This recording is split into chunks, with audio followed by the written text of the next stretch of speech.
Good afternoon, everyone, and welcome to this noon meeting. Before we carry on, Landon would like to say something. Thanks. Thanks, Mohammed. A quick note to say hi, everyone. Do we know how many people are online? Out of 16. Yeah, so there's a lot. So there's still a few seats left in the room here. We are face to face, and our noon meetings are coming back to be face to face regularly. We will keep the hybrid option probably for the rest of the semester, and then we will revisit. Our staff teas are starting up again from this month, later in this month, and so we're looking forward to seeing people back on campus, at least to come by on a Thursday for a staff tea and a noon meeting. So if you're in the building right now and you'd like to come down, we have 1 or 2 seats left. Please do feel free to come in, and we're looking forward to seeing you soon. So over and maybe we'll. Great. Well, welcome to all of you. The topic for today's seminar is COVID-19, looking at work, economic activity, and the spatiotemporal distribution of infection. And we have Dr. Itumeleng Ntatamala, and he's a senior lecturer in our occupational medicine division, and he's also a PhD candidate who is going to be exploring this for his doctoral research on this particular topic. So over to Itumeleng. Can I suggest that if you have any questions that you keep them for the end? We will not be looking at the chat, but we will unmute you and then you can ask your question and then Itumeleng can answer. So over to you, Itumeleng. Okay. Thanks, Prof, and good afternoon, everyone, and to the many people who are in front of me. So as Prof has said, so I will be looking at the COVID-19, particularly looking at work, economic activity, and the spatiotemporal distribution of infection. And this was the ecological study design that we undertook. And I don't see them here, but they are probably on their way with colleagues from UKZN, Prof. Rajan Naidu, and Dr. Jabu as well, who, as many of you might know, was in biostats. So this is the presentation outline. I won't go much into it, but it will follow the general format, a brief introduction, and I'll focus a bit more on the materials, the methodology, very interesting results, and the discussion and implications of what we have found through the study. So just as a form of an introduction, and I'm told I shouldn't move towards the wall too much. So we do know that since the onset of the pandemic, it has affected many facets of society, and there have been a variety of epidemiological studies, which particularly focused on the spatiotemporal distribution of COVID-19. And some of the research has also been done within our division or within our school as well. So factors that influence the spread of COVID-19 could include, demographic, social, economic, health, environmental, and even climate factors as well. So there's been research in these areas. So the heterogeneous spread of COVID-19 has been observed, and if you look at various continents, you can see the differences. If you look within countries themselves, there are differences that have been reported, and particularly differences between provinces, between states, for example, the US, and between rural and urban areas as well. If you zone in on municipalities or on cities, you also find that there are spatiotemporal differences as well. So in South Africa, we have similarly seen the spread of COVID-19, which has varied amongst provinces, and this is particularly between the first wave and even in subsequent waves as well. If you recall, we initially had the initial cases and deaths in KZN, so KwaZulu-Natal and Gauteng, and then the pandemic rapidly then spread to the Western Cape as well. And if you look into the Western Cape itself, and some of our registrars and colleagues have worked on this extensively in the province, the capital city or the metro has been particularly hit, and it is, as you can imagine, highly urbanized. It is the capital city, and if you zoom in on the province, or on the capital city itself, or Cape Town, you also see spatiotemporal transmission patterns that differ depending on which populations you look at, depending on which workers you look at. So when COVID struck, we do know that we had the national state of disaster. So that was on the 15th of March, and this was in different alert levels. And of course, with alert level 5, this included the closure of non-essential workplaces and also the restriction of movement. And of course, this was movement for the general population, not including those who are designated essential services. So this, you can imagine, from an economic point of view, resulted in decreased working time, in job losses, in reduction in pay, and non-payment for work that was not done as well. And I think many of us will possibly have a personal story of someone who was affected by the economic downturn that followed the lockdown. So as a result of the regulations, around 14.2 million people in South Africa who were employed between April and June were expected to go to work, so around 58% of the workforce. And of those, 17% were able to work from home. So there was a large percentage that had to continue working in their usual places of work. And these, of course, were those in the essential services, so primarily work in the community, in health services, social services, in trade, in finances, in the financial industries, etc. Okay.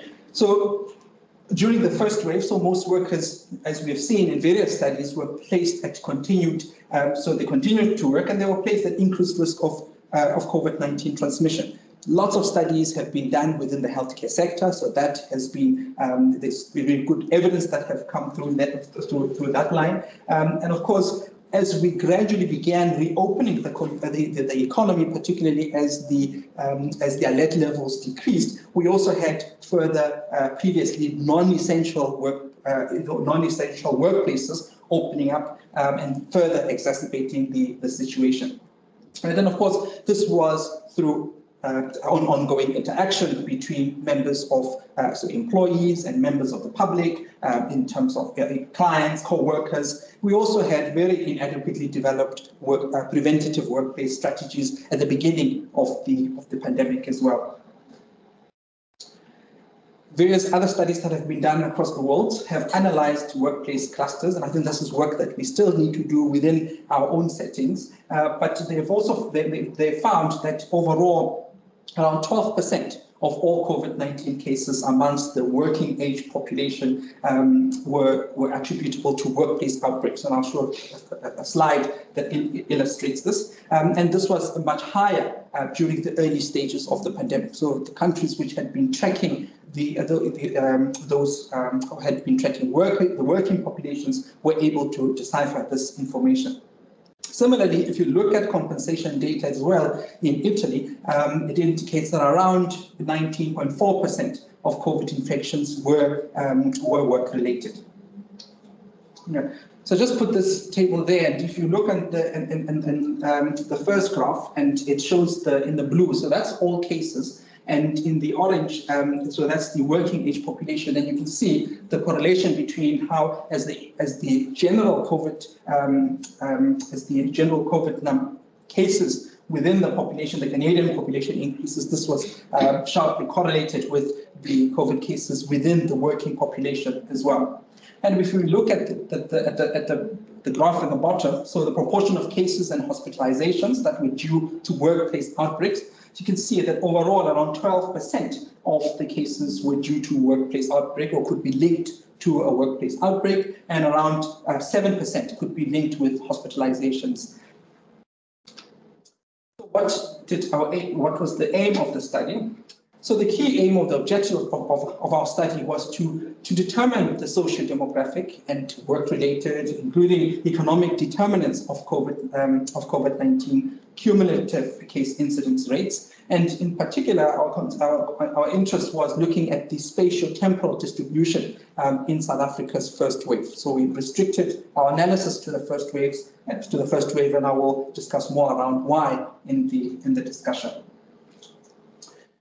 So in terms of our research setting, so it is a study that focused on all the 9 provinces of South Africa, and we looked at the provinces since the national lockdown was declared, and of course, this lockdown was immediately applicable to all provinces. But what we do see, and that's why I put the graph there, if you see the timeline in terms of when the first case was declared or reported, and to when lockdown at level 5 happened. But what I found interesting here is if you look at the different provinces, you actually find that each province had experienced a wave surge at different points in time during the first wave. So the Western Cape in the brown, much earlier, and right at the bottom there, Limpopo province, for example, much later than other provinces. And the question is why? What could have been contributing to these differences between the provinces? So in terms of the data sources that we used a variety of data sources, and I'll explain in detail, but weekly cumulative incidence data from the NICD. We looked at provincial economic data that was prior to the start of the waves in the various provinces. We looked at provincial socio-demographic data that is also provided by Statistical, and also we looked at Google mobility data as well, and particularly focused on data or mobility data for workplaces, but also mobility data through transit stations or through public transport hubs. So the outcome variable was COVID-19 cumulative case incidence rate. So this was calculated as the sum of the weekly incidence during the first wave of each province, right? So as you saw, that each province differed in terms of the duration of their wave. So we looked at the cumulative, the weekly case incidence of each particular province. And the case incidence rate is described as normal. But what is more important here is how we defined the start of a provincial wave. And this took a lot of back and forth with the NICD and other colleagues, and we eventually settled on a method that is also used by the NICD, which defined the start of the wave as the period between the commencement and the return of a threshold of 30 cases per 100,000 in the population. Right. So once a province reaches a threshold of 30 per 100,000, that is the beginning of a wave, and then once it exits and reaches below 30 per 100,000, that's the end of a wave. And of course, this was computed differently for each province, and I'll report those findings.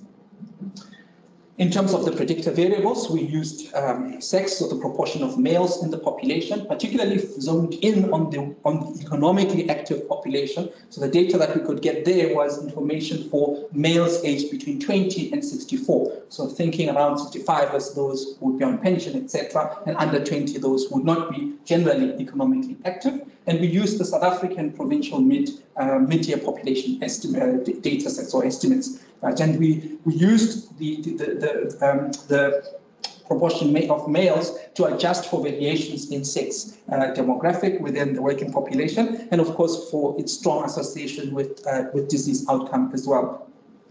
Then other predictor variables that we looked at included population density. So this we used the Statistical provincial mid-year population data and its the land mass estimates. And of course, we use this as a proxy for physical spacing, of course, which we know is a key factor in COVID-19 transmission.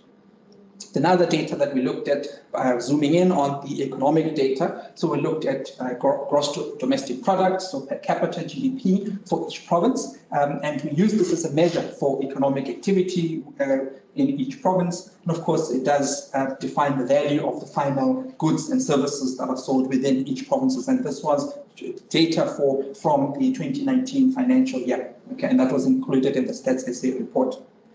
In terms of the data regarding those who are employed in the country, so we looked at the total number of 15 to 65-year-old employed citizens. And again, this represented the economically active population. And we looked at those employed in the first quarter of 2020, so just before the first wave struck the provinces.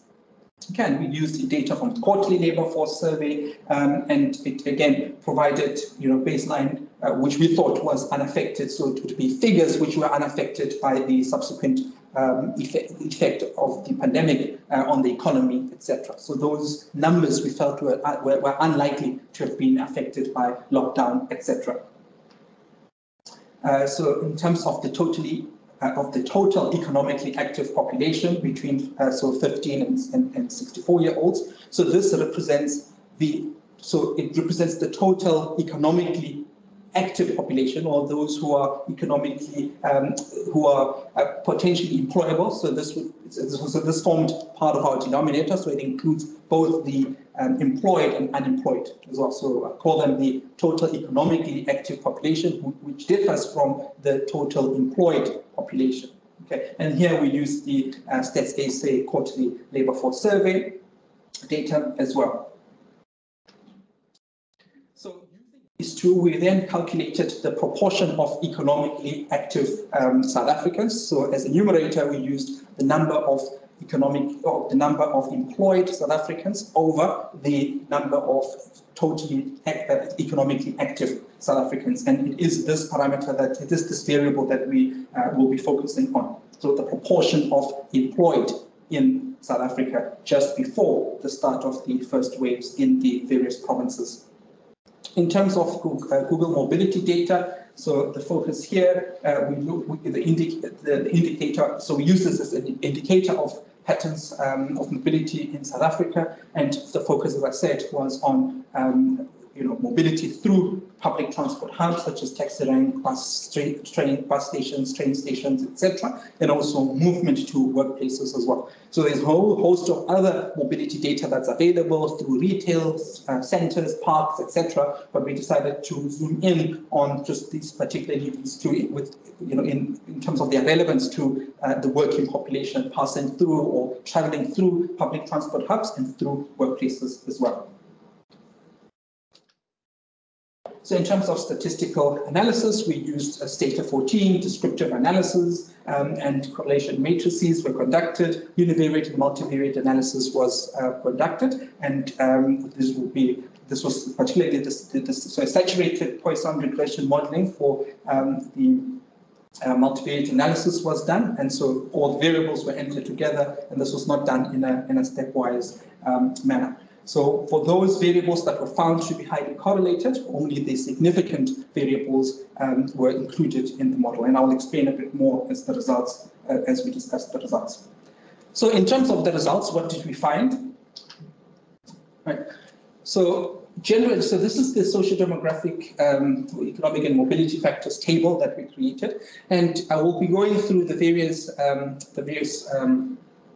different variables. And if you just look at if you begin with sex, so the sex, so in terms of the proportion of males within the provinces was fairly similar. What we found, however, which we found interesting, was the lowest proportion of males was found in the Eastern Cape, and the highest proportion was found in the Northwest. So that was quite interesting for us, particularly looking at the economic structures and the migrant labor systems within the two provinces, and whether whether that could also could possibly explain the differences that one sees between the two provinces.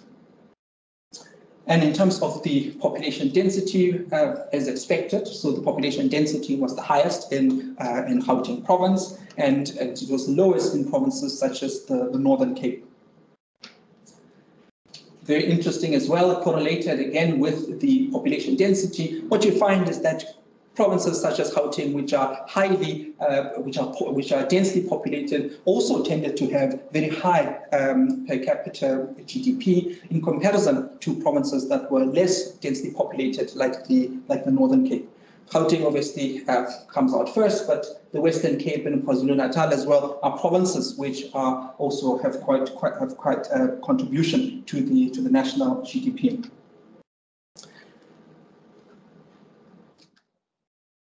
So I thought this would just be a better graphical representation of the. I think this is proportion males. Sorry. Okay. So this is the proportion of employed in the population, and what we see is that the highest proportion employed is in the Western Cape as expected, and again with its economic power and high GDP as well, and it was the lowest in the Eastern Cape. And this is what I wanted to show, that in terms of employment within South Africa, this graphical representation does illustrate that the major provinces, which are economic hubs, tend to have a higher proportion of people who are employed compared to the other provinces, which are less economically active. In terms of changes in mobility patterns prior to the wave, as you can see, mobility through public transport hubs was quite dramatic, particularly in the provinces that are, again, economically active. So and this was a change from baseline. So this was, and again, I should have described it. So we looked at mobility prior to the start of a wave in each province, and this baseline was compared to its own February figures. So as you can see, the Western Cape had quite a dramatic decrease in its mobility prior to it officially entering a wave, and this was much more than that of provinces such as Mpumalanga or Limpopo province. And if one is to look at changes in mobility patterns prior to the wave, looking at traveling mobility to workplaces. This was also quite significant in provinces such as the Western Cape, and much less so in provinces like KZN, and much less so in provinces such as Mpumalanga and Limpopo, etc. What I wanted to show there, however, with the two blocks is if you compare the mobility, the decrease in mobility through public transport hubs, it was much more significant. So in the 60% compared to changes in mobility through workplaces, right? So much less changes in mobility through to workplaces. Again, indicating that there was movement through to workplaces, which may have been much less than that of general public transport hubs. And in terms of the factors that were correlated, so most were moderately correlated, but what was quite striking, again, was how GDP per capita in the province was very highly correlated to population density. And as you will see, we actually only decided on using one of the variables in our final model. And just looking here at the cumulative case incidence rate in the provinces during the first wave. And again, you can relate this to the initial graph of the various surges that I indicated. So in South Africa, overall, we had a cumulative case incidence of 960 per 100,000. And as you can see, it varied quite a bit in the other provinces. Free State recorded the highest cumulative case incidence rate over 18 weeks. And this was in comparison, for example, with Limpopo province, which had the lowest cumulative incidence rate, and the duration of its first wave was quite short compared to the other provinces. Just to represent it graphically as well, as you can see, the Free State right in the center has got the highest cumulative case incidence rate, followed by the Western Capes, Northern Capes, and the lowest are in provinces such as the Northwest and Limpopo province as well. The Univariate Poisson regression analysis, so this looked at factors that were associated with provincial COVID-19 case incidence rate, and the major determinants included changes in mobility through workplaces, the proportion of employed workers in the province, and mobility to workplaces, including population density. So having identified these in the univariate analysis, we then included them in our saturated model. So what the model indicated, and this is the key interesting findings as well, which we'll discuss a bit more, is that the proportion of people employed within the province was positively associated with infection rates, and this also was seen in the changes in mobility prior to the wave, so changes in mobility to workplaces prior to the wave. Though the other variables were also statistically significant, so the incidence rate ratio was negligible, as you can notice.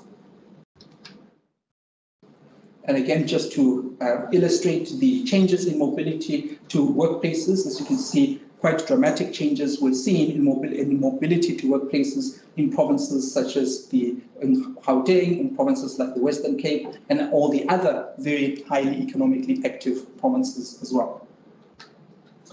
So very briefly, what do these findings tell us, and what implications do they have for our own practice? So in summary, what we found is that the study does seem to provide evidence that the provincial waves in South Africa were in part, driven by economic factors, and this would include, for example, the proportion of workers that were employed. It may also include changes in mobility to workplaces prior to the wave as well. So we believe that these factors would have contributed to the variability that was seen in the cumulative case incidence rates of the various provinces.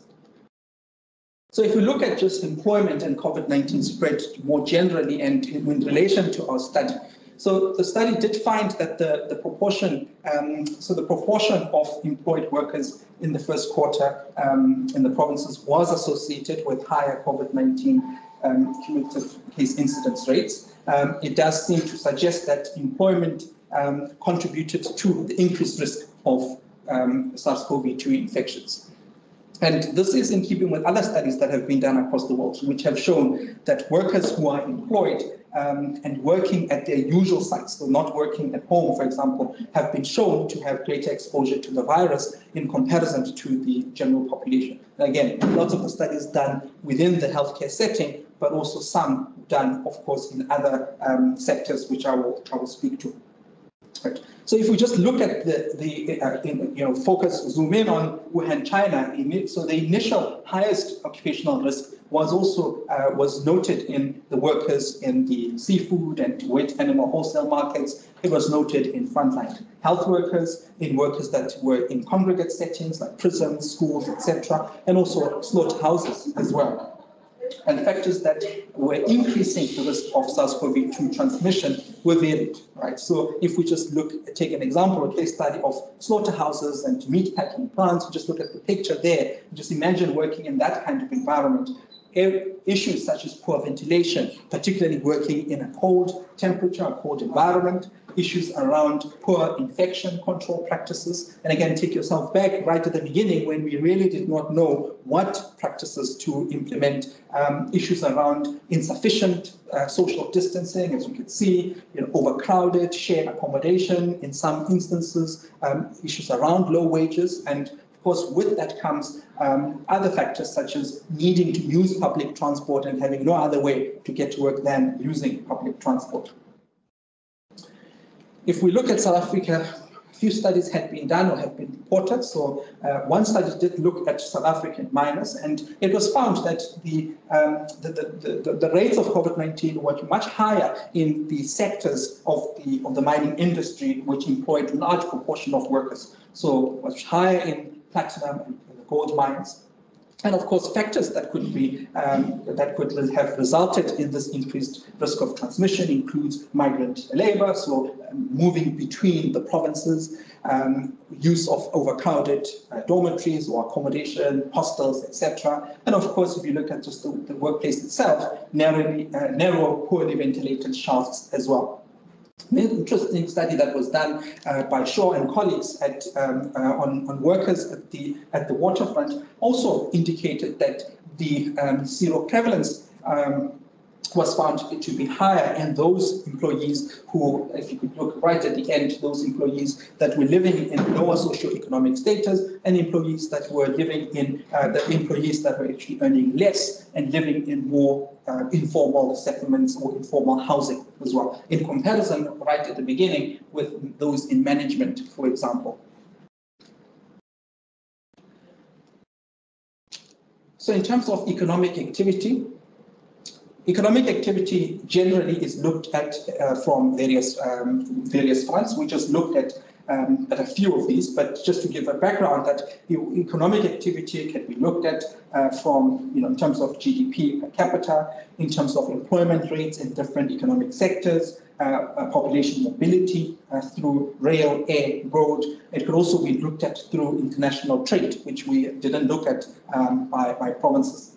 And what various studies have already have shown is that economic sectors or industries and geographical areas with increased production and mobility to the workplaces show higher levels of infection compared to those with high unemployment and less productivity.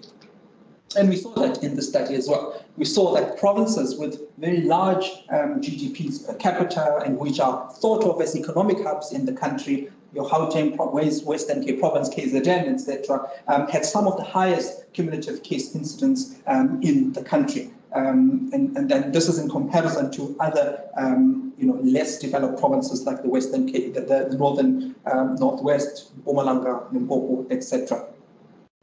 These findings are also consistent with studies that were done in China, which also looked at provincial GDP, and this was associated with increased cumulative COVID-19 cases.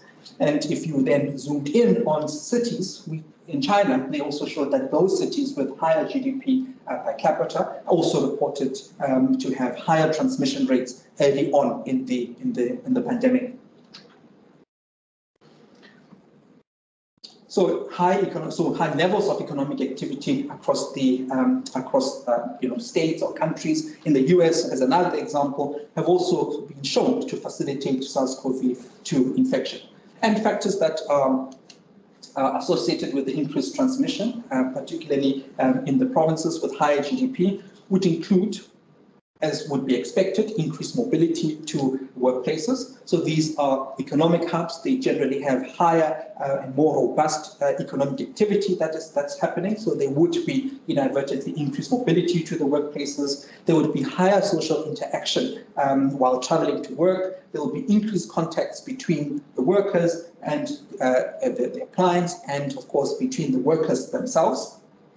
Such provinces have increased connectivity, so very advanced local and international travel, transportation systems, as indicated by the first case that was reported on our shores as well. So that was a traveler who had been to Italy, landed through a very well connected province from a transport point of view, such as KZN. And of course, within larger economically active provinces, you also tend to have densely populated production areas. You will tend to have densely populated metropolitan and urban areas, including informal settlements as well. So much higher contact between people as well. So we've looked at the role of employment. We've looked at the role of the economic activity. So, well, let's also just interrogate the changes in mobility that we're seeing. And we saw that there were significant reductions from baseline, that's the baseline dates, in the movement of people through public transport stations and through workplaces as well. So in all provinces, not as stark for Mpumalanga, but it was in all provinces, right? So it was the greatest in provinces that had the greatest population density, and this was shown in our adjusted model. And we do think that the reduction in mobility is, of course, likely due to or as a result of the hard lockdown that was declared. So what we saw is that provinces with an increasing decline in mobility to workplaces prior to the start of the wave also seem to have had increasing likelihood of a higher infection rates. So this was, results that were also commonly that were reported in other countries as well. So in India, right at the beginning of the pandemic as well, so significant changes from baseline were noted. And if you look at the figures, they looked very similar to what we had in our own study. So 65% in reduction to transit through transit stations, and around 60% in reductions to workplaces, so workplace mobility. Okay. So if we were to just discuss briefly the mobility to the workplaces and what the data seems to suggest. So when we analyzed the mobility data in the presence of lockdown restrictions that were enforced in each province, you can imagine it did present a few challenges. And the primary challenge was that cell phone data does did act in this case as a proxy for location. However, we are aware that there are workplaces that are located within residential areas, and this might have therefore the data might be influenced by non-work related cell phone use. We also know that areas, and particularly areas such as those that are frequented or workplaces that are frequented by the general public, supermarkets, healthcare centers, and workplaces that are close to major roads as well. One of the studies that was done in the US, and they looked at various counties and territories in the US, and they also found similar findings that mobility to workplaces was negatively associated with COVID-19 spread. However, this was on account of the mobility for work and this was related to increased viral spread when there were high levels of government intervention. So this was related to increased viral spread when they would have the equivalent of alert level 5, for example. Again, their beta coefficient is indicated. In terms of the mobility through the transit stations, and this is my last slide in terms of the discussion. So counterintuitively, our adjusted model saw a lower decline in mobility reflected in public transport stations, was associated with a decrease in infections rates. So we had expected that the decline would have been associated with an increase in infection rates.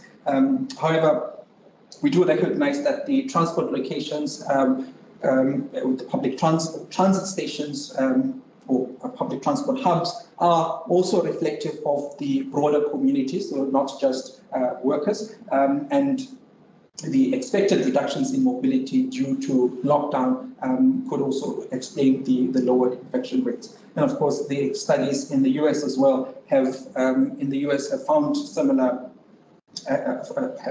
findings. So, counties with higher per capita cases showed greater reductions in cell phone activity use through transit stations, and of course, greater increase in activities in their place of residence. Right? So, which we had not looked at as well. So, in terms of the strengths and limitations, so this is one of the first studies, again, to look at and to explore the spatiotemporal transmission patterns of COVID-19 in South Africa, particularly looking at the working, economically active population. There were some drawbacks and some limitations. So we used Google mobility data to represent mobility for the South African population, and this might have introduced selection bias, particularly for those individuals who have opted not to have their mobility data collected. And of course, the study does exclude those who do not use the Google Android operating system, so those using Apple and others.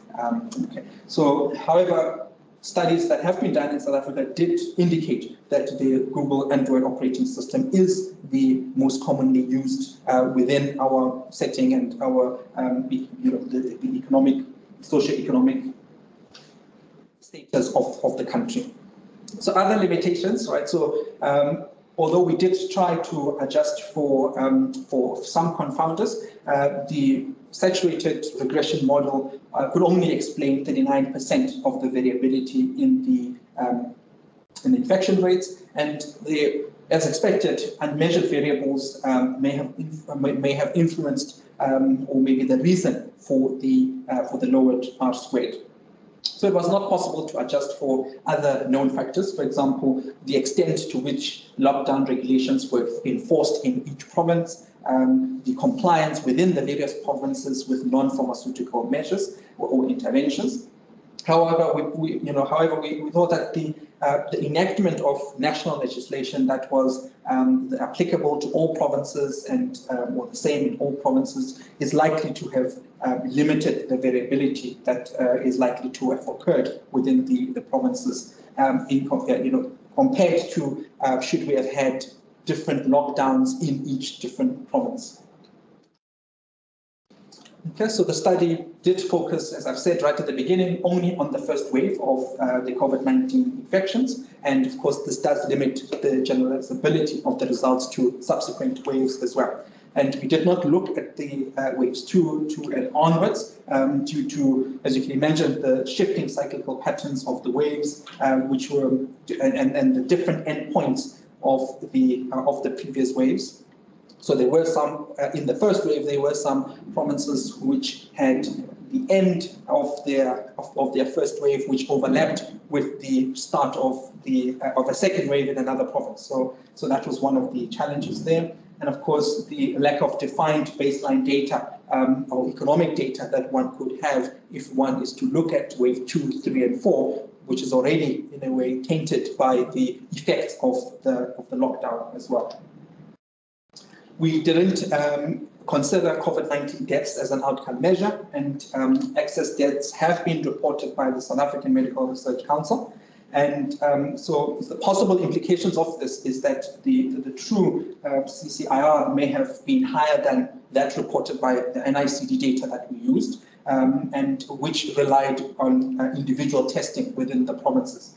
And of course, they might be, it's possible that the differences between the true CIRR and the test-based CCIR varied between people that were employed and those who were not employed as well. But we thought that the possible underestimation might have been is likely to have been non-differential across the provinces, and it's therefore unlikely to have affected the methodological approach that was adopted. And finally, just, of course, gaps will remain in our understanding of the epidemiological characteristics at an individual level. And of course, the ecological nature of the study doesn't enable inference of the findings to the individual level, nor can temporality be established as well.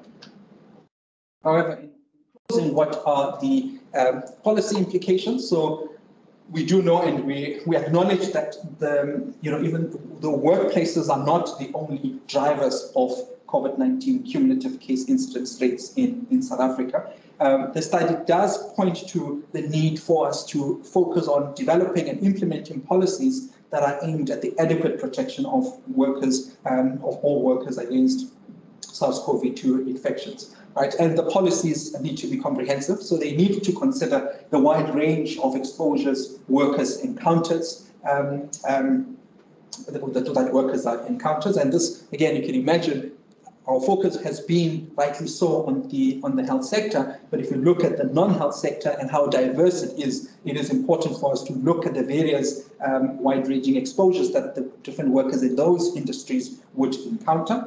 We need to look at the transport that's being used to get to work. We need to look at the effectiveness of worker symptom screening and access to healthcare for workers. We need to look at the implementation of effective infection prevention procedures in the workplace. And again, workplaces do differ, industries do differ. They would need infection prevention guidelines which are specific to the industry. And of course, issues around contact tracing when outbreaks occur would need to be focused on as well. And this will not only help in terms of reducing the levels of COVID-19, but many studies have shown that this also does seem to reduce the levels of anxiety, depression, and other mental health disorders which are seen as well in the workplace. The study does, again, also point to the need for us to collect consistent data, so that will better help us understand the contribution of workplace transmission compared to community transmission. So it is important, particularly for public health authorities and the national departments and cities as well, to begin capturing data about workplaces to better understand the role of the workplace and workplaces in the spread of the virus. In our own province, there were some attempts to begin collecting data, but again, this was not at the start of the pandemic, but as the pandemic progressed and as healthcare workers began being affected, and other essential workers as well. So we need in terms of the need to collect the data, we also just need to possibly have greater linkages between those within the public health setting responsible for health delivery, responsible for outbreak management, with those who are responsible for occupational health agencies. And I think there are, in my discussions with some in our substructures, for example, some good examples of workplaces, occupational health units that have worked very well with contact tracing teams and with the national department, with the provincial departments as well. And of course, we need to focus a bit more on improved occupational epidemiological survey systems as well. So just acknowledgements to the NICD colleagues who I harassed to get this information. Very thankful to them and very thankful to the South African Modeling Consortium as well. Thank you.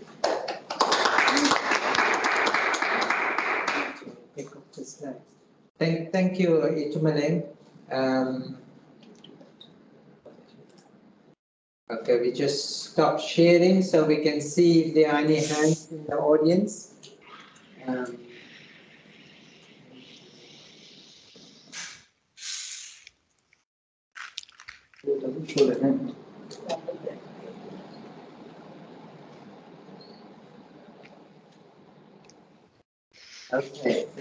Okay, we give the people in the physical audience the first option to ask the questions today. Landon?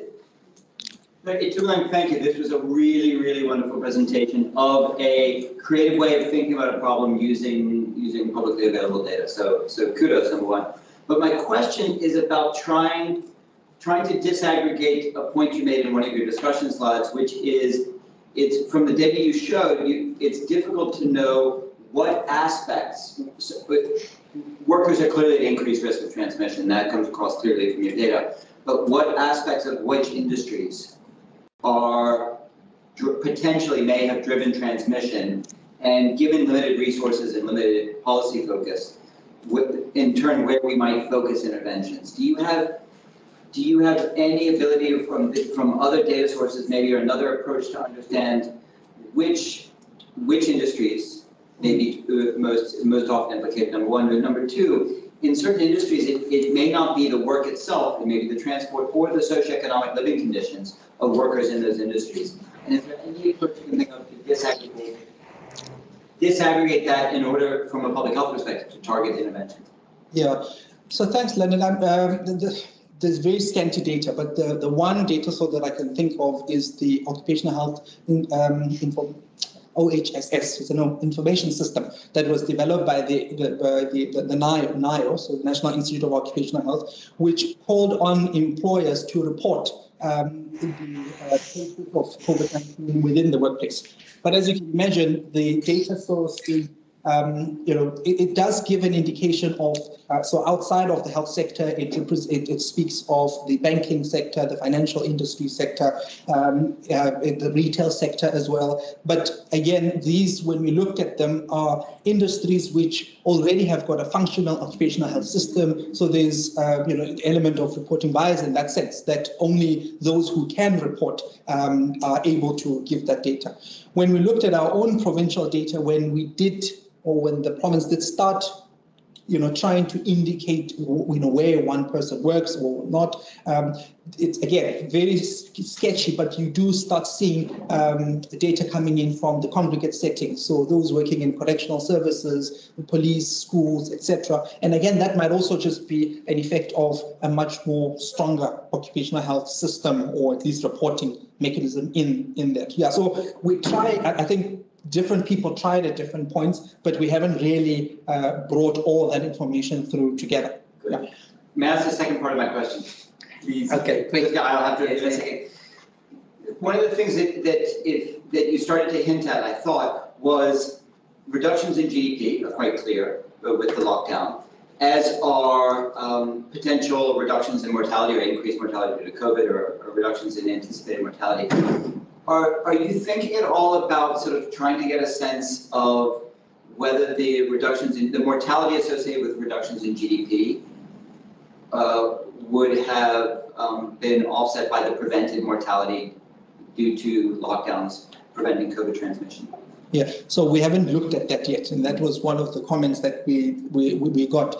Again, our focus at this point in time was to look at the contribution that the mobility to workplaces, economic activity prior to the wave is likely to have contributed to the subsequent surge. So we had not at that point in time. And again, another thing that we thought about is particularly when we looked at mortality at the beginning of or just prior to the waves, a large proportion of it was in those who were not economically active initially, of course, above 55 or 60, etc.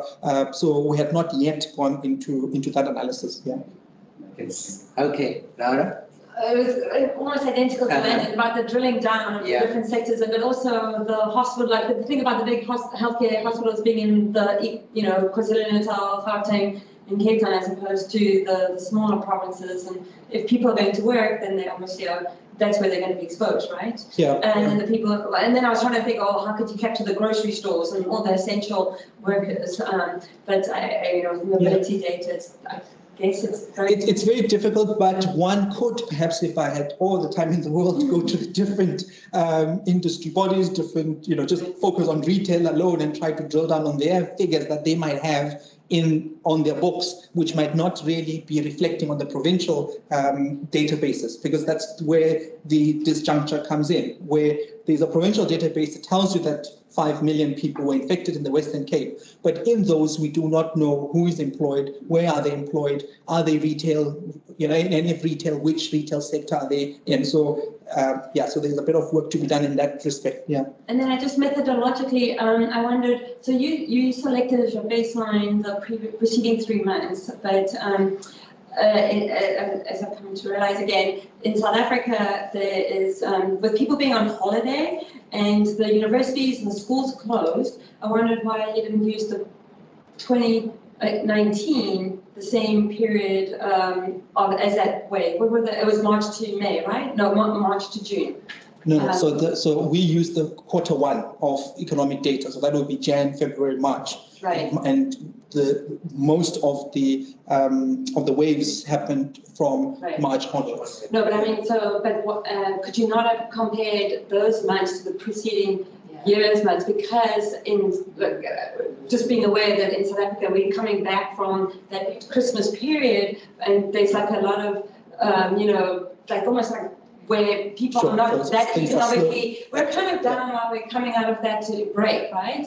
So I wondered if it shouldn't be compared to the same period the year before, which is a good point. Yeah, that's a good point. I didn't consider that as well. Consider the holiday issue. Yeah. I'm going to go through the colleagues quickly. There are 3. Virginia, do you want to ask your question? Thanks so much. Thanks, Itu, for a great presentation. I just want to ask 2 questions based on the experience of actually doing the case and contact tracing right at the beginning of the wave, of the first wave.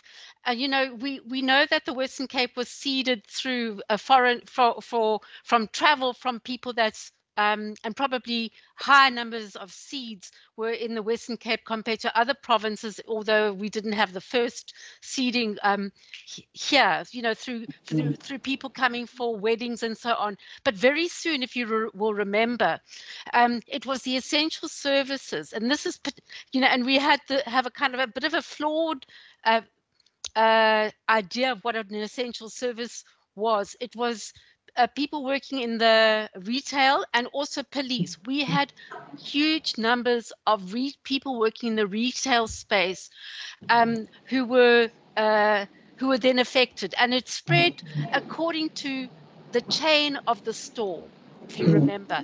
So it wasn't the workers spreading it between themselves, but it was actually the managers who went from store to store, had meetings in person with their workers, and then it spread to all the staff working in those facilities, and those staff actually did not live in formal housing. Many of them live in informal settlements. They took it home, and it spread like that. So I think that story is an untold story that I think still needs to be told. And also the police, how it moved from police station to police station, and it was largely through the seniors in the management structures that spread the disease. And I think that's an important story to be told, because we always think that, you know, it's the lowest level of the workers that are responsible for transmission. But in this case, it wasn't. It was like the senior managers that took it wherever they went. So that's just by way of by introduction. I want to ask you. Sorry, you know, we have very little time because there's another meeting happening. So do you want to just ask your question? Yes. Okay. So my question two other people to answer as well. Quick. My question is really about differential testing.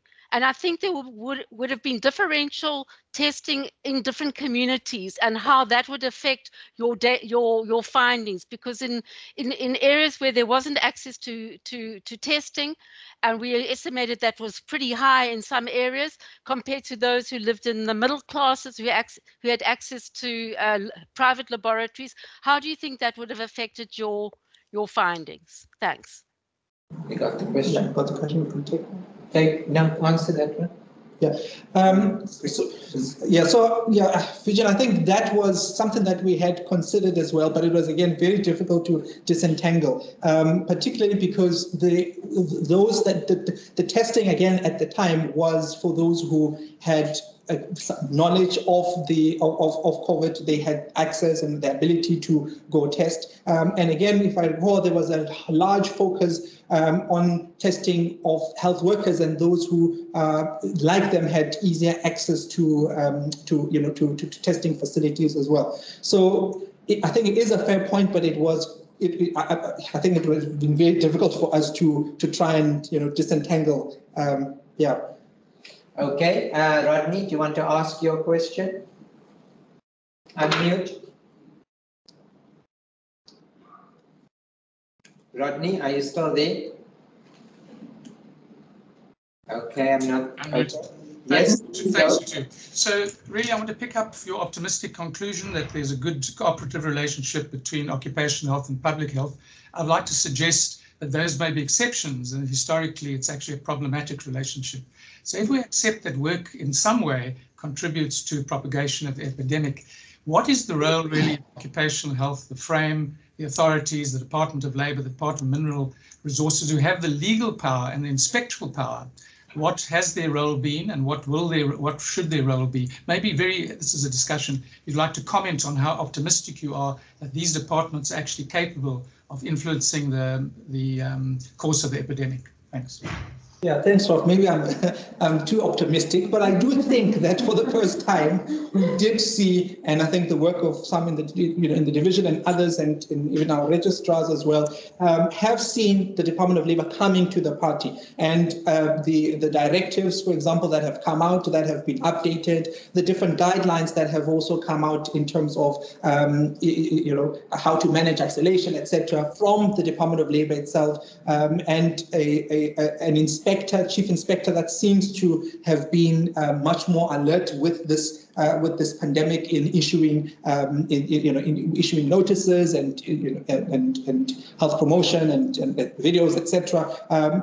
For me, it gives me a sense that unfortunately it had to take a pandemic for that to happen, but that we could, if we sustain the interest and if we sustain the pressure on these departments, we could be able to get more out of them than we have actually initially had. And again, part of what I'm also trying to look at is fine, the Department of Labour and its directives have come out and guidelines have come out, but how have the workplaces themselves interpreted these? How have workplaces that previously did not really even think of infection prevention and control see these directives that have come out, and whether or not they felt that the directives allowed them to were fair on them, and also would allow them to protect themselves. So in a nutshell, I think there is a role that the Department of Labour and other authorities can play. The Minerals Council, as an example, I mean, they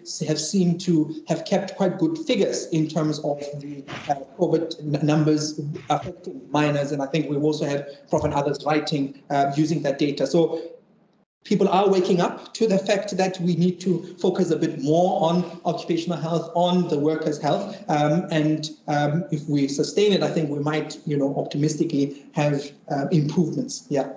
He is, after all, an occupational medicine registrar, right? Good. Okay. And lastly, Leslie, unmute. So I'll be quick. Unmute. Thanks very much. A fantastic presentation. So there's a new chapter coming out in the new health review, South African Health Review by HST, which talks about intersectoral collaboration, where some of these issues are discussed. Secondly, I think it'd be really interesting if you could supervise an MPH student, Itu, to look at sort of the experience of employers post-COVID, in the later stage. So all that incredible collaboration happened in the peaks when people were panicking, but it sort of dissipated. I think that collaboration would be really interesting to explore further later. I just want to comment on Virginia's point. It struck me that you can't be 100% sure that you're not seeing a phenomenon where employment is associated with a better chance of being diagnosed.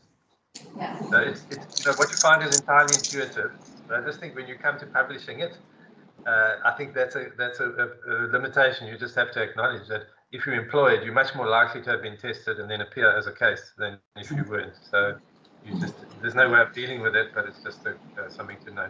Yeah, you've got much more means to even get to testing. Yeah, thank you. Good. Thank you, everyone. Sorry, it was our first time we're doing this, and obviously people needing to use this venue. So thank you very much, Itumeleng, and thank you all for coming and for your insightful comments and questions. Thank you so much, and all the best. Bye-bye.